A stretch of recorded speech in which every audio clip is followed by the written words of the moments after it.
listening to Pink Lady Presents, only on LA Talk Radio.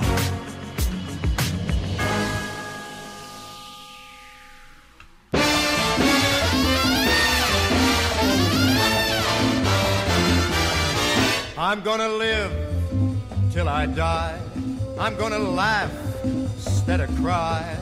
I'm gonna take the town and turn it upside down. I'm gonna live until I die. Good morning, everyone out there, and welcome. Welcome to Pink Lady Presents It Ain't Over Till You Say It's Over. I love this show. My co-host Chaplain Dove and I always say every day, we are so lucky to have the type of people that are community outreach people who care about their country. We also have fabulous performers who care, and putting them together, I love that idea, and we're continuing to do Lives Well Lived. Now, today is no different. With me today is a lovely Las Vegas performer, Pam Kay. Hi, Pam. Hi. Welcome. We talk about people playing the drums and the trumpet and piano. A lot of us don't realize that a banjo player, this takes a lot of energy and a lot of studying and a lot of talent. And that's what Pam does. You've been doing it for about how many years? About. That many? No, really, how many years? Well, I didn't start banjo till about 30 years ago. So, Okay, 30 years, I mean. And the banjo is the original American instrument. That's right. So we're really blessed to have you with us. Didn't they have banjos? Like, I take a banjo and think about it as, the ships with the wheels that went out on the riverboats. Yes. And then I think of the banjo as that type of thing. Right, exactly. So the other thing that I want to ask you before we have her play and everything is, you started when you were what, like 3? 3 years old. Well, as a dancer. I started taking dance lessons. What type of dance lessons? Tapping or what? You start with ballet, and then you go into tap, and then acrobatics. Oh, remember acrobatics? That's right. Gymnastics. We graduated. Right. That's what it is. And where were you born, Pam? Idaho Falls, Idaho. Ooh, okay. The big time. Yeah, it is. Yeah. And when did you actually come out to California? Wow. Well, actually, about 20 years ago. Okay. I started in Jackson Hole, Wyoming. Okay. That's in Summer Stock Theater. And then a man saw our show that we were doing in Jackson Hole, and he was from the Desert Inn Hotel in Las Vegas. And wait a minute, and age-wise, how young were you at that time? 16. 16, when all of us were we're still in either high school or just graduating high school. You were already performing. Yeah, I was still in high school, but I got to perform also. Oh, and my parents allowed me to go to Vegas when I was 17. Now, were your parents in the business at all? Not at all. Wow, and that's very unusual, because normally parents who are not in the, so we say the arts, when you want to be, they kind of fight you a little bit.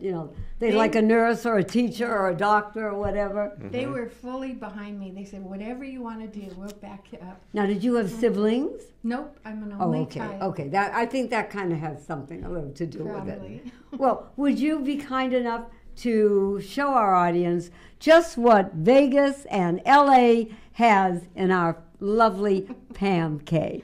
Thank you.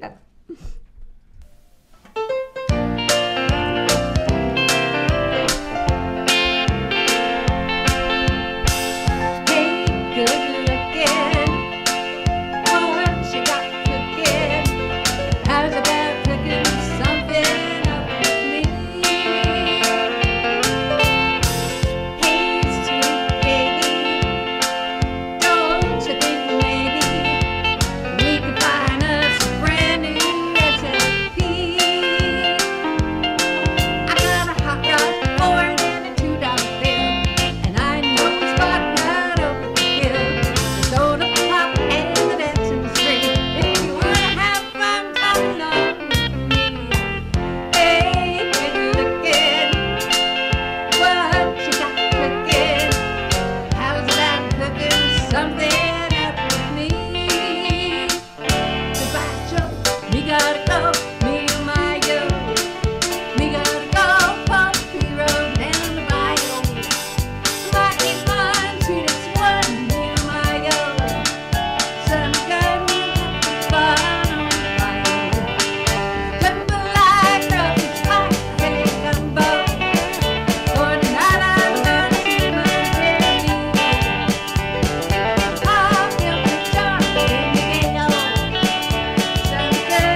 up a chair and let's talk. You know what? I'm only 86 years young. How long would it take me to learn how to play the banjo? Probably a couple hours. Come on. You can do anything. I can do Jack. anything, right? I don't know about that. But really, how long did you actually study banjo? Well, I started trying to take. What happened was my husband said, "You can't be a dancer your whole life. You better learn an instrument to play." Okay. So I tried guitar, and there were so many strings on that guitar. Oh. Oh man, that's too hard. And one of my guitar player friends said, "Hey, play the banjo. There's only 4 strings." I went, Oh. Hey, there you go. 4 strings. Yeah, That's so right. I had. Okay, I didn't know that. I didn't have to learn quite so much, and it was so much fun. Much I- more than guitar. I see that you started at 16. We talked about that a minute ago. And you started at, you're never going to believe this, Okay. the Pink Garter Theater. Hello. Yay. Oh, I would have been at home Do you know there. how I long know it it. took her to research that I to find know. a pink connection? Oh, that's So tell great. me about that. It was. I loved it in Jackson Hole, Wyoming. It was, Oh. it was so great, and we got to do the street shows for the city. We'd come in in the stagecoach, and then the bandits would, they'd cut us off in the middle of the town square, Right. have the shootout, and we were the girls and the being saved. Anyway, Oh. I just loved it because I loved the horses. Oh, wow. all girls. So how long did you do that? 2 years And then you went to Las Vegas. to Las Vegas and Tom Jones. Well, Tom Jones was the name of our show. It's a book show. Okay. Musical theater kind of type thing. Right. And It where was great. that? In The Desert Inn the Hotel. Desert Inn. Okay. For 4 years. Wow. So that took you till about 2021. Yep. Oh, And my- then I went with Jimmy Durante. Oh, I how was auditioned he for to Jimmy. work with? Oh, I loved him. I He know, was I just love a that great- man. He was so good to us. We had 6 girl dancers. Oh, He okay. took us everywhere with him. He treated us like princesses. You know And it what? was great. I find, Pam, that in those days that a star was not a diva.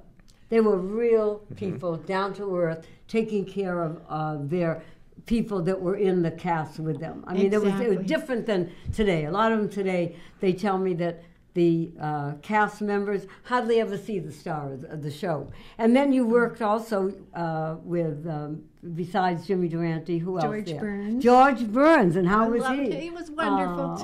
too. It was. Now, when great. did you meet Billy? Billy Billy was her husband. My husband, Billy Kay, and I was in the Tom Jones show. He used to come and watch us. Ooh, But he had his okay. own act called the King's Four. Now, what did he I do? remember. Sing, play, what? He was a great trumpet player Ah. and the best comedian. Yeah, I mean, he would slay. And his you. name He was Billy great. Kay. Billy Kay. Billy Kay, okay. Yeah, so I started working with him. Actually, while I was with Jimmy Durante, he hired us, 3 of us girls from the show, Oh. and we became his backup singers and dancers. So we went on the road for a few years. Okay. And then I stayed with Billy Kay and the other 2 gals who went off on their own. Okay. So- And then when did you get married? In that during that time or what? During that time, when I was 29, Wow. but we were together 21 years. Oh, So it was I just love that. wonderful. He was so great. We were like best friends. So when you were together with him, is that when you did Kenny Rogers, or you did Kenny Yes. Rogers beforehand? No, while I was still married to Billy Kay. Right. And then after Billy died, he died in 92, I went with Herb Jeffries. We toured Oh, yes. the East Coast. Okay, Remember that? yes, Oh, uh-huh. he was wonderful also. So you know, really just had a some really gentleman. phenomenal people that you worked with. I did. I was so lucky. And then, Really. then it was you singing and the banjo. Right. Now, when did you get into? I think the group was called Chapter One. Chapter 1 during Jimmy Durante. Okay. That was when Billy, he actually put us together. Okay. He chose 3 girls out of the Jimmy Durante show, and we started doing backup singing. And I could never talk on stage. So I could sing. I could Don't tell dance, me you were but shy, 'cause I'm I was not so gonna shy. believe it. No, I was so shy, and then he pushed me out on stage. Then Good. little by little, I got Right. braver, and he wouldn't be paying attention. I'd start telling his jokes up front. You know, and then he said, "You better get your own act." Yeah, I so love he it. helped me get my own Good act. for you. And then afterwards, now what have you been doing since? Tell me all about that. I started right after my husband died, and after I came back from Florida with Herb How Jeffries. young were you when Billy died? I think I was 40. That was younger. Yeah, That it was young. Anyway, my sister-in-law, Bill's sister, was in Pasadena. She took tap dance lessons, and her tap dance teacher, named Dorothy Klaas, went to Palm Springs Follies. The oldest living showgirl in the world. Exactly. She's 94, 95 now. Absolutely built like a brick, you know what. Legs up to the I know. hair. She's Oh, my God. So what She is was it? teaching dance in Pasadena, I but she love went to the that. Follies, and they needed a tap dance That's the teacher. Palm Springs Follies, The right? Palm Springs Follies. So then I went and replaced Dorothy, teaching her tap dance classes. Okay. That's when I started The tap chicks. The tap chicks. And how many in your group now? There are 12 of us now. Okay, and they're all age-wise, give us an idea. 39 to me. 39. Up to 86 years old.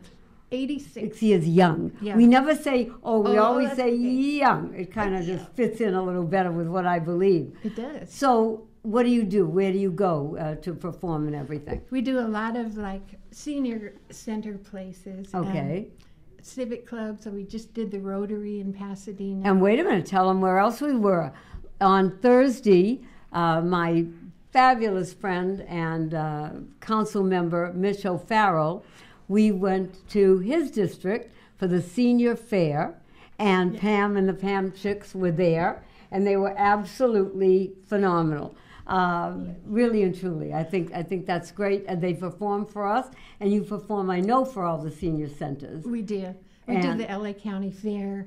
Just, a lot of local things. But I tell people, Pam, that age doesn't matter. It really doesn't. Because some of these girls that you have there are up there. And the actual performing of a tap dance, my friend Bobby Stam was in a lot of my shows, and I would look at her and it would look like it was easy, right? Yes. I mean, over and over, She tapping. jumps into the splits. Yeah, I mean, but my point is that it's a lot of work. And as one show we says gets younger, it's not that easy. So I give you a lot of credit, and I give the girls a lot of credit. And actually, I want to thank you so much for being on the show with us, because Pam Kay and the Tap Chicks, how does one reach you if they want you to come and perform for them? Well, I'll give you my phone number, or you can call Pink Lady. Okay. Or I teach at the Pasadena Senior Center, Tuesdays and Fridays. Come join. Yeah. Everybody can tap dance. Okay, so It's come and fun. see her Tuesday and Friday at the Pasadena Senior Center. And if you would like Pam and her lovely ladies to come and entertain, please give me a call or email at pinkladypresents.com. And you'll see us, and you'll see my Pink Lady 7 at earthlink.net. You'll see all that you can get in touch with me.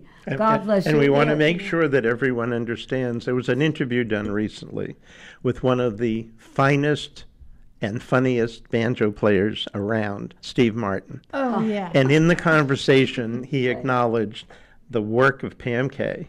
And he said, if you hear that she's coming to your neck of the woods, go see the show. So you can't get a better endorsement than Steve Martin. Thank you. I love you. You guys are Thank you. wonderful. Thank you. We'll be right back. God bless you.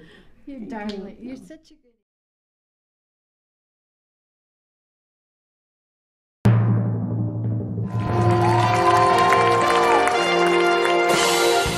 I believe it is not the breaths we take in life that count.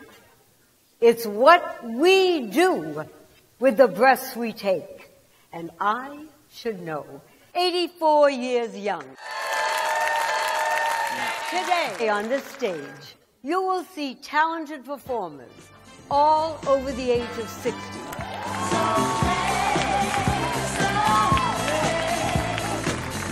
Life is a cabaret, old chum. It's only a cabaret, old chum. Money! You got lots of friends hanging around that door. I'm gonna live and live now. 'Cause everything's coming up roses.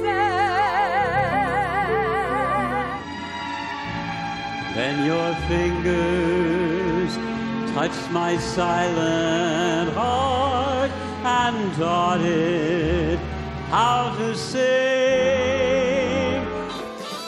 Dear, with your lips to mine, of rhapsody divine, sing with the strings of my heart. To reach the unreachable stars.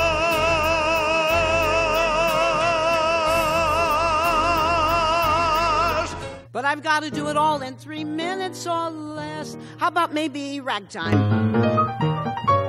How about boogie woogie? Woo! Darling, let's dance. Let the music take us. The blues ain't gonna break us. We won't give it no chance. Just an old sweet song keeps Georgia on my mind.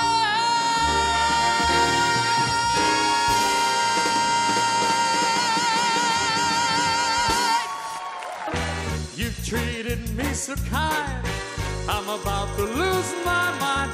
You made me so very happy. So hush, little baby, don't you cry. Well, we're back. You know, it's funny. We always have people on our show that Dove and I feel have lives well earned and well lives lived. And today is no different. Only sometimes I look at someone and I see their resume and I go, wow, we only have so much time on this show. How on earth can we ever get to everything that person does? We can't. But we do tell you afterwards where to look to see where they are and what they've been doing and the books that they've authored. So today, as I said, is no different. I'm sitting here with a phenomenal author, film director, writer, cinematographer, you name it, Lionel Friedberg. Hello, Lionel. Hello, Pink Lady. It's an absolute joy and pleasure and an honor to be here with you. Thank you. Well, now, you began in a country, as you're listening and seeing him, South Africa. Yes. Tell us a little bit about the beginning. Well, I grew up in South Africa, and as a child, it was very much a place where apartheid was all around me. Right. And where? What city? I grew up in the Johannesburg area. Okay. And right from the start, I became a political animal because I could see that this system was an iniquitous one. Right. We all had servants, of course. But the way people were treated and the sort of things that you were taught at school just seemed very, very wrong. So I became very conscious of values, of basically how one treats one's neighbors and one treats one's fellow beings at that early age. But my passion was always the movies. Okay. And when did that start? As a young boy? I'll tell you, I thank my mother for this because when I was about 5 years old, she took me to the movies and we saw Esther Williams in Bathing Beauty. Ooh, and I saw this movie and I thought, that lady is incredible. And I said to her, where does she live? And my mother said, in America. It was the first time I ever heard the word America. Oh, my And goodness. so my passion from my childhood was, I want to live in America because I want to make films with people like Esther Williams. I love that. I mean, if you're going to make friends, that's one of the friends to make. You're so right. Yes. So then how did that progress? So what happened was my parents eventually had enough of apartheid and they moved away from South Africa. They moved to a country that at that time was called Northern Rhodesia. Today it's called Zambia. And it's just south of the Congo border. And I had finished my schooling and I went up there with them. And I thought, what am I going to do here in the middle of Central Africa? It was a bush. Bush country, they called it, I guess. Completely. Yes. Copper mining towns. And out of the blue, manna came because a television station was opened to entertain the miners. Really? And I got a job there, and that's how my career started. And what was the television station called? It was called RTV because it was part of the Federation of Rhodesia and Nyasaland. Okay. And I got a job there, and within 6 months I was behind the camera, which is what I always wanted to do, and that was my stepping stone to my career. Oh, I love it. And how young were you at that time? I was a kid. I was like 18. Oh, my goodness. And what so type of shows did you put on for the minors? we did all sorts of shows, but we had all the American shows. Whatever you had here, we had Wagon Train, and we had Leave It to Beaver, and we had all of those, as well as all the British shows, in the middle of the jungle in Africa. I love that. And the live shows that we had were about local tribal dancing, educational broadcasts for kids, because the money was tight, and how do you reach children in the Bundu? Yeah, how do you? Yeah, with television. And so it was a wonderful way to start my career, because you had this marvelous panorama of subject matter to deal with. But those movies, those shows that we from Hollywood, I thought, I want to go there. And how long did you do that with the radio station there? I was with the RTV for about 4 years, and then independence came. And the decision was made by the government, rightly so, I totally understand their reasoning, that all whites should be replaced by blacks. Interesting. And okay. I didn't know that. then had to find another outlet for my career. So I had to go back to South Africa, which I really didn't want to do. I get it. Right. And there I started my career in the film industry. And how was that? It was actually amazing, because you had to improvise. We were far away from the mainstream of things. But we worked on all sorts of wonderful subjects. Like what? Commercials, documentaries, dramatic shows. There was no television, because television only came to South Africa in 1976, because heaven forbid that the black population should see how the rest of the world lived. So they kept it away from us. Wow, I did not know that at all. Yeah, so, we had no TV until 1976. But anyway, in the mid-60s, I had enough of South Africa. I had a good career. Right. And I emigrated to Canada. The United States wouldn't let me in because of apartheid. And I thought, well, where can I go to get me close? And I emigrated to Canada. And Canada opened up. Canada was wonderful. They opened up their doors to me, and I emigrated. I worked for the National Film Board. And the very first thing I did after my first couple of gigs there was I came down to LA. This is 50 years ago. Oh, my goodness. Well, what did you do in Canada? What type of filming? Documentaries. That was documentaries. And any that we would have seen or know? Or? I would doubt that very much. One was the history of housing in Canada. Another one was the story of impoverished children in Montreal. All kinds of really interesting topics. They did really good work, the National Film Board of Canada. In fact, they probably are, and even today have the reputation of being one of the best documentary production centers in the world. When you do, and I'm digressing for a minute, when you do a documentary or you're thinking of doing a film, Lionel, where do you get your ideas? I mean, you're saying it like it's like nothing. It's like picking up my eye case or a pen. Well, to me, that's exactly right. Yes, it's exactly right. What do you do? Our philosophy is you can make a film or a story about anything. I can make a film about this bottle of water. I bet you could. And I definitely do. And you have to have a sense of inquiry. As long as you are you're always a curious person. You have to be. Okay. You have to be about anything and everything around you and in the world. You should be able to make a film, as you've just said, your case of glasses over there, or a matchbox. There's a story behind that. Where does it come from? Who designed it? Why? What's its purpose? There you go. You see? And you've got to probe deeper and deeper and deeper. And, it's a wonderful way of getting underneath the onion skin layers of people's lives. And they let you in. And it's a great privilege to be able to do that. Well, you have the personality for it. You also have to be able to get into the person themselves. You know what I'm saying? They have to be able to trust you for them to open up for you to get what you need. Exactly. And then, so... I'm sitting here listening to this, wanting to jump in because I'm going to ask your help with something. Okay? As you know, I just became president of the Los Angeles National Cemetery Support Foundation. Right. And one of our big programs in September of 2019 will be the 55 African Union nations, including a taste of Africa and the clothing and the history. All the consul generals of 55 nations? 55 nations. Wow. All the consul generals will be with us. Wonderful. But the thing most important to me, my personal agenda in doing this, is to find out about the students that come to this country from each of those countries. Yeah. We were talking with the consul general of Senegal about students at UCLA and USC, and find out what they're doing, what their plans are.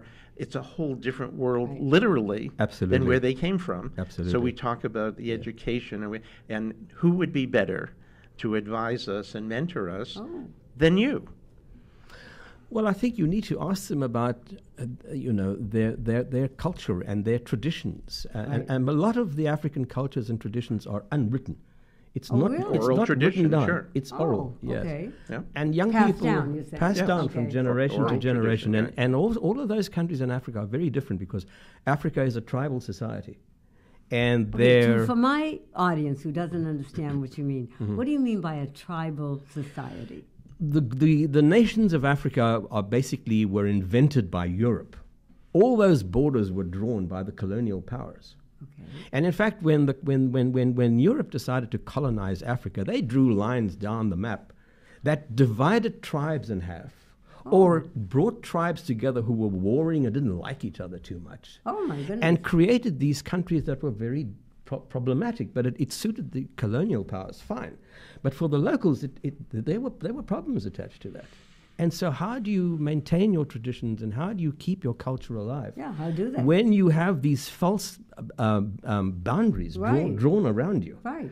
And yet they managed to do that. They managed to do that. I am filled with admiration for the people of Africa. I think they're extraordinary. I'm writing a book at the moment, which I'm calling Forever in My Veins, because I'm an African. Oh, I love that. And Forever in My Veins. the dust and the essence of Africa, runs within me. And I want to pay tribute to that because I was exposed to so many amazing things and amazing people that I'm doing that. But Dov, in order to answer your question, we need to spend time and research that more. But I think really you should just ask, what do you value from your culture, from your tribe, from your history, from your traditions?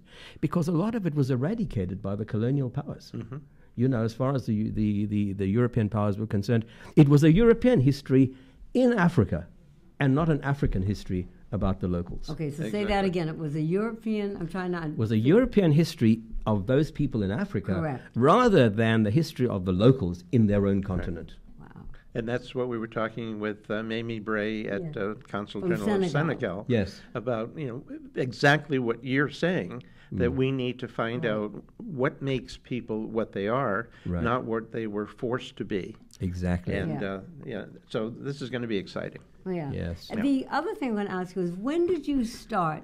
Like, I want to show our audience a few videos that we have of some. I mean, we had to pick and choose a couple there. One of them was Mysteries Underground. Yes. So I'd like to show our audience a little bit of that. We have a few of them that I want them to get an idea of just the scope of some of the things that you did. I mean, fabulous. So Mysteries Underground. We're doing it right now. Yeah.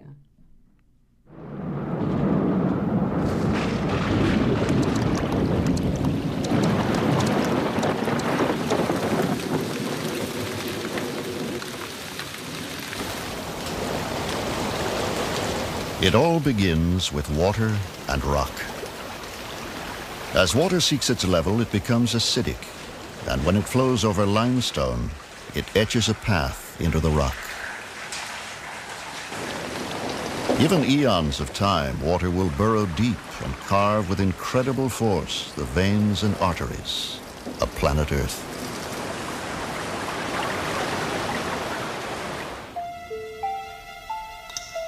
So the underworld of caves is born. And after torrents have done their work, patient drops do more wonders in 1 million years or so. Look now on a landscape no one dreamed existed just a few years ago. Here are bizarre and fantastic treasures that stun the eye and strain the imagination.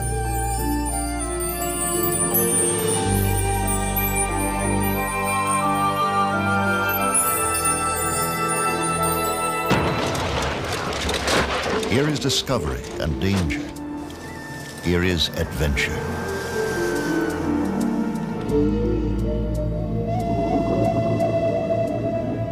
Wow, can you tell us a little bit about Ancient Mysteries now that they saw a little bit about that? Well, Ancient Mysteries was a series that ran on A&E, the cable channel, in the early 90s. And there was a similar series called History's Mysteries, which ran on the History Channel.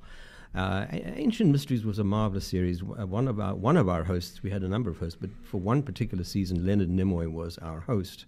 And we looked at all sorts of mysteries of the past. Oh, okay. How did events, why did they occur? Why were various people declaring war on one another?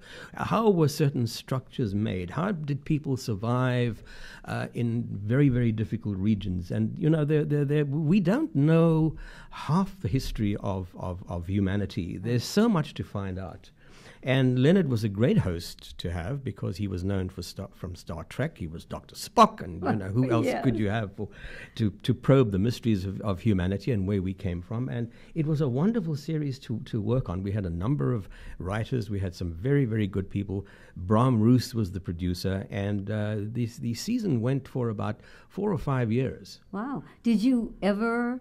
When you put that out there to the public, the mysteries, you know, underground, did you ever find a mystery that they had solved since you began it? Well, Mysteries Underground was not part of that series. That was a National Geographic special for PBS. Okay. Which was a marvelous show to work on because National Geographic is a quality house. I mean, they want really good quality, and they give you the time and they give you the budget to do it correctly. So that was a great show to work on. And, you know, we really don't know what lies beneath our feet, these veins and arteries that are under the earth. It's just extraordinary. Really. And how did you work with someone to gather all that material? I mean, who did you work with? We worked with some of the best cavers in the world. Okay. And we explored this new cave system in New Mexico called Lechuguilla, which is closed to the public because it is so pristine and so beautiful and so delicate. So is that the one that the figures are all engraved on the underground there? That was in France. Oh, in France, because I've heard of one. Okay. Yes. And again, we have no idea how these people did that or why they did that. You know, the world is so filled with mysteries and so filled with things that we really need to know, which is, again, it's about going in and finding out and peeling away the layers. Let's go further. Did you ever take one of the mysteries? I mean, because how many? You may say you did 4 or 5 in a documentary. Did you ever later go back and take a particular one that really fascinated you and go more into it? Well, part of that series was Mysteries of the Bible. We investigated many, many biblical stories. Who did what, when, who was related to what, how did these Bible stories come about, who wrote them down. And that was a wonderful series. And then, you know, when we worked on that series, one day I said to Bram, we're working on all these wonderful biblical stories. Esther and Abram and this one and that one. Why don't we do a show about who wrote the Bible? Oh. And they gave us, the network at that time with A&E, they gave us a 3-hour slot for a Sunday afternoon. And it was all about who wrote the Bible. Wow. And what was that called? It was called Who Wrote the Bible. Oh, okay. I get it. Okay. And they searched all over for a different name, and they said, why don't we call it what it is? Who wrote, I love exactly. It. Okay. That says it all. Right. And the way I did that was I divided the first hour into the Pentateuch, the first 5 books of Moses, the Torah, if you like, and then the Old Testament, and then the third hour was devoted to the New Testament. There is a paper trail, if you like, in the New Testament. You can find out details. You can find out who did what, when.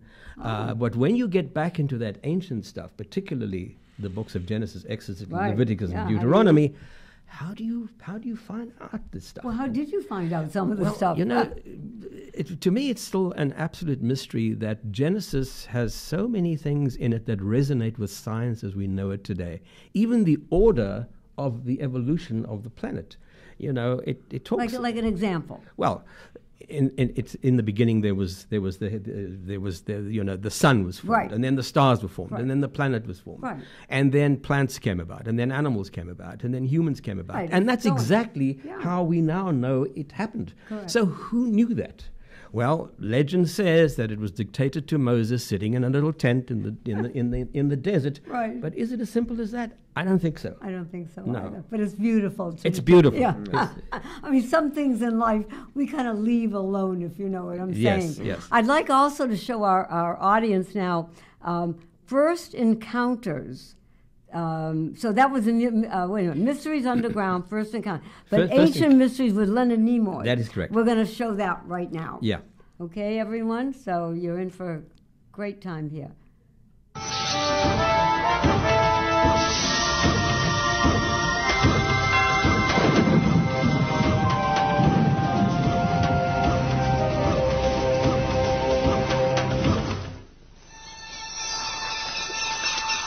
The modern world has inherited a rich legacy from those who came before us. Ancient places speak of great civilizations that once flourished, then passed into memory. Though we have learned to decipher artifacts and ruins like this, mystery often dwells here. Why, with razor-sharp precision, do so many monuments of antiquity seem to point towards certain stars in the sky? Why do so many ancient texts contain references to strange flying objects, centuries before the invention of the airplane? In all of the classical ancient cultures that we know of, there have been descriptions of unusual aerial phenomena. And in many cases, these can be interpreted as some kind of craft piloted by intelligent beings. What are UFOs? Do they exist? If so, could they originate from elsewhere in the universe? I think it's obvious that there are many other intelligent life forms in the universe, and I don't dismiss for a moment the possibility that they have visited Earth, perhaps in the past, perhaps even now. With the recent discovery that life might have once existed on Mars, it is surely one of the most enduring of mysteries. Are we alone, or have we been visited by travelers from other worlds? Join us as we attempt to unravel the riddle of ancient UFOs. Fascinating. So that's just giving you, what we're doing, Lan, is just giving the audience like a little taste, like a little piece of chocolate. And they're going to want to get more chocolate, see? Because I know if they're anything like me, once I have a taste of something, I'm going after it. How would we, let's do that a few times. I was going to say, by the way, a taste technically in the editing and cinematography world is called the Vorspeise. Right? That's a technical term that I've heard used. Right. Anyway, how would people get in touch with you? How would you like that? I welcome any inquiries from anybody. They can email me. It's Lionel Friedberg, Lionel, and then Friedberg, and then the number 9. Lionel Friedberg 9 at gmail.com, and I'll be very happy to provide links where people can watch a lot of these shows online now. Sure. And if they also want, they can go to Pink Lady 7. You have 9, I have 7. At earthlink.net, and they can say, hey, you know what, I love the idea, where can I find mysteries or ancient and all that? So we will pass that on to them and then give them your email as well and your website. So, and your website again I don't have a website as yet. I'm actually building a website at the moment because I've got this new book coming out. Right. So it's work in progress. It's very dusty at the moment. My email is the way to do it. Okay, so and what is that again? Lionel Friedberg 9 at gmail.com. I'm into numerology. I think that's I see that. Well, I'm 7, so we have to talk about that. Yes. Ancient mystery, this Leonard Nimoy one that they just saw. How did you get along with Leonard? I mean, what type of a person is he? Leonard's a great guy, and we shared something in common. Leonard's a vegetarian, as am I. You're a vegan. I'm a vegan. Yes. Yes. Pronounce that. It's not vegan. It's vegan. It's vegan. I think it's vegan. Pardon me, everyone. Yeah. Vegan. Yes. Okay. Now, my granddaughter, one of them, just became a vegan. Oh, good for her. I know. Driving us a little crazy. We need more of them. We need more of them. I know. Much better for the planet. Better for your How health. long have you been a vegan? I've been a vegan for 10 years, but I've been a vegetarian for about 55. Okay, I like to think of myself, watch this now, it's a new word with me, a pescadarian. Yes. Which is fish. Yes, you eat fish. That I love. And then, everything else. So yes. Go back to... So Leonard was a terrific guy. Unfortunately, these shows... You have time constraints because the network, you've got delivery dates and you've got deadlines, as you well know, running your own show. Right. So you don't have really enough time to sort of take your time to do. It's crazy. It's feverish. Yeah. And Leonard was always cool, calm, and collected. I like that. I heard he was a gentleman and a scholar. Oh, absolutely. And the other guy who was with him on that Star Trek series, William Shatner, was also a vegetarian. But I never worked with him. In fact, I've never met him. I'd like to. Yeah, someday maybe. But Leonard was a gentleman in every sense of the word. And how long are these documentaries that we're talking about? They're all here? an hour long. These mystery series were all an hour long. Most documentaries for television, whether it's cable or PBS or whatever, usually run about an hour. Now, you got some awards, and one of the awards, I think it was an Emmy for in 1993. What was that for? That was for Mysteries Underground. Ah, wow, that's fabulous. I won. Were you surprised? I always like to say, I was humbled and shocked and delighted, of course. Right. I love that. There was another award which I think I mentioned. I don't mean to sound in any way boastful. My audience would love to hear you. But I did a show on dinosaurs back in 1988. The Great Dinosaur Hunt? The Great Dinosaur Hunt. You know what? Yes. Let's do that. We're going to do The Great Dinosaur Hunt.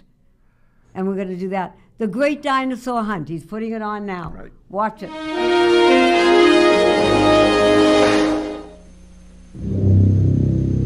These strange markings, preserved in the clay of a Texas riverbed, are footsteps into the distant past.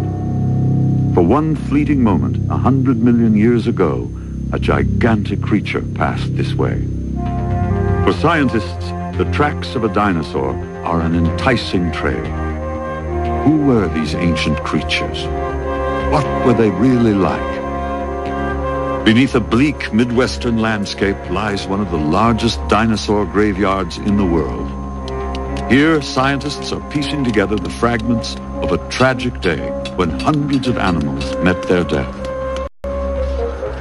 Ironically, how they died may give us dramatic insight into how they lived. Locked inside this rare fossilized egg is the embryo of an unborn dinosaur.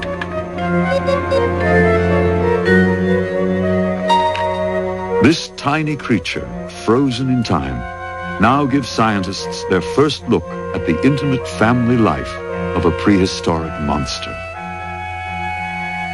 I really like this maquette. A group of maverick scientists puts the finishing touches on a radical new image of these extraordinary creatures. I mean, it's striking because I was just in Washington and studied the specimen that this is based on. And this is specimen 46. 20 years ago, one of them helped turn the world of the dinosaurs upside down. Dinosaurs are nature's special effects. They're fantastic, but they're real.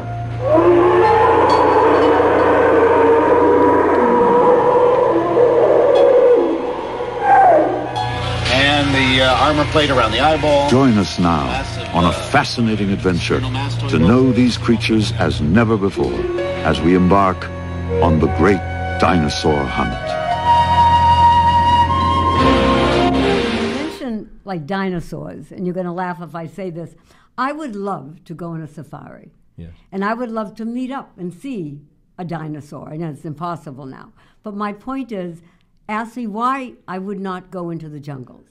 Why would you? Why? Because my hair would not take the humidity in a jungle. So don't even offer to send me. Although in my mind, in my dream, I would love to go into the jungles. But anyway, so the dinosaur, what gave you the idea for the Great Dinosaur Hunt? I mean, really. The Dinosaur Hunt was part of a wonderful series on PBS in the 80s called The Infinite Voyage. Oh. It was a science series. And it was a really a wonderful series to work on. It aired nationally on the station that produced the shows was WQED Pittsburgh. Oh. But they had a production office here, and when I joined them, the Dinosaur Show was the one that I did. And it was absolutely wonderful because we had some really terrific people. And one of our main scientists in the show was the guy who actually advised Michael Crichton when he wrote Jurassic Park. Oh, and wow. he was one of the characters in Steven Spielberg's film was modeled on this guy. Oh. Jack Horner is his Right. name, from Montana. This little guy grew up in Montana, found dinosaur bones, no education, and become this world expert On on dinosaurs. And he was the one who actually found that dinosaurs laid eggs. He found the nest with the eggs in Montana. Oh, my Lord. And I interviewed him near that, and we actually did the interview with a nuclear underground missile silo here, my Lord. and the dinosaur nest over there with the eggs in it. It was an extraordinary situation. God. And that was in Yeah, we didn't talk about the ICBM silo, but that's where we did it. And I said, Jack, this tells you so much about where we've come from, where we are. Wow! Oh my! I But love it was a wonderful series to work on, and that won the American Association for the Advancement of Science Westinghouse Award. You won that. Yeah, which was and that I really do value that recognition. How many awards, Lionel, in all did you win? I know I'm looking at the page. I'm going, oh, about 1, 2, 3. Wait a minute. I don't know, Pink, and I don't want to sound boastful. I'm not really sure. Maybe a dozen or so. I haven't gotten an award yet, but I'm waiting for one. I'm waiting for one someday when I'm a little older, I figure. Can I make a suggestion to you? You are so extraordinary, and your show is so amazing. Thank you. I would like to make a show about you. Oh, about what? And make it about the Pink Lady, and then we will win some awards. I love it. I love it. Well, now I want to ask you, Dove and I went to see a movie, and we're just going to touch on this because sometimes one sees movies and they're like, wow, Academy Award winners in the movies. This one was very interesting, okay? And it was about Scotty Bowers, and it was called Full Service. Now, ladies, gentlemen, put your children aside in the other room. This movie is not about a waiter, okay? This movie is about someone who actually, I have to tell you, I fell in love with him. I thought he was darling and he did a good service. Would you kindly tell our audience about Scotty Bowers? Scotty Bowers is an extraordinary guy. He's now 96. 96. I first met Scotty Bowers at a dinner party in Beverly Hills. We have a mutual friend, and she has used to have these wonderful dinner parties. And this guy used to be the bartender. And one evening she said to me, "You should talk to Scotty because he has a story to tell." And I thought, at that point he was probably in his 80s, and I thought, why is he, pouring drinks at a dinner party? Right. And I said, "Scotty, Joan says I have to ask you about your life." "Oh, really?" He said. "Well, what do you want to know?" And I said, "Well, tell me everything." Scotty is a legend in this town.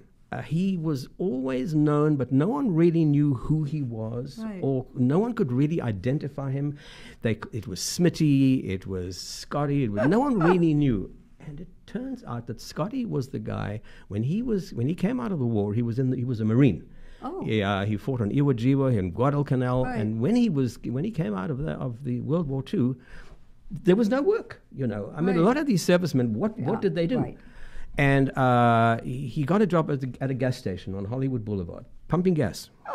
And one evening, a limousine glided up, and he and his buddies used to hang around at the gas station. Right. They was all young guys, and some of them had girlfriends.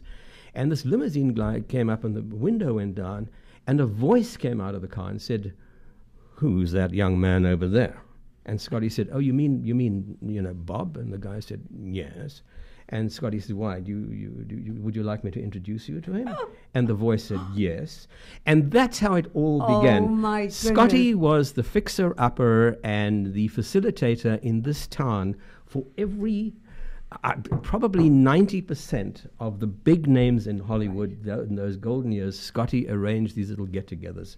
And what is interesting is at that time, the LBGT community, you could not even a whiff that you were a member of that. Absolutely. I mean, that was death in those days. Out of the question. So, although, and nothing has changed today, people are people, humans are humans. Correct. We do what we do. We're sexual beings, whether we like it or not. We are.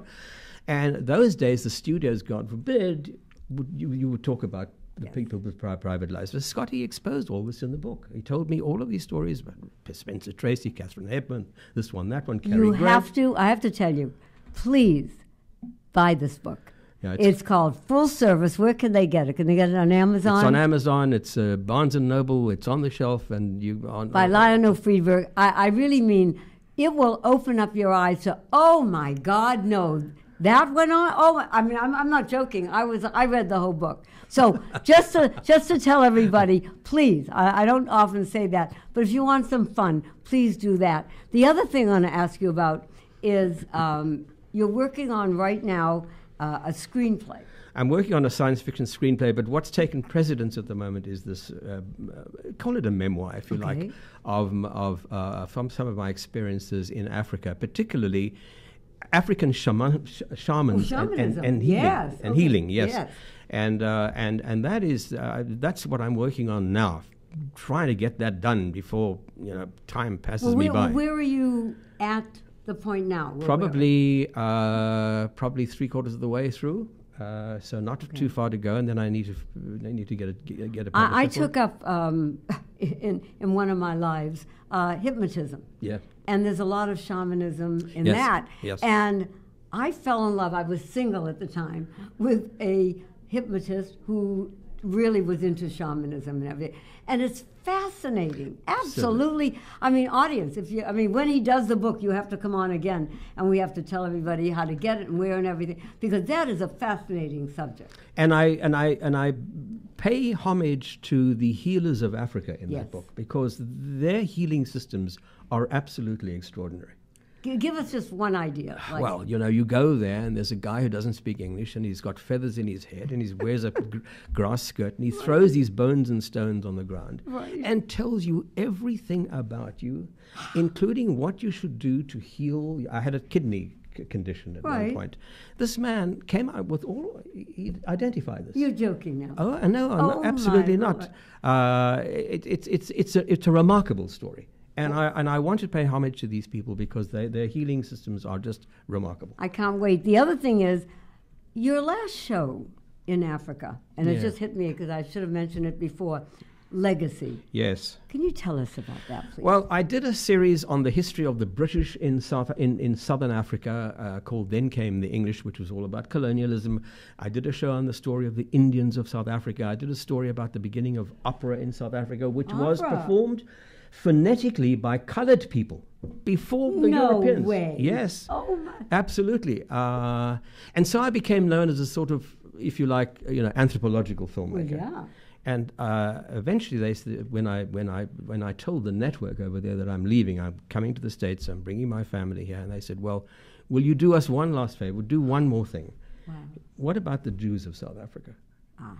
And I said, "I've been nagging you and telling you for years to tell that story, because the contribution of the Jewish community, which was very tiny, was never more than about 118, 120,000 people. That's all. To the development of South Africa was phenomenal."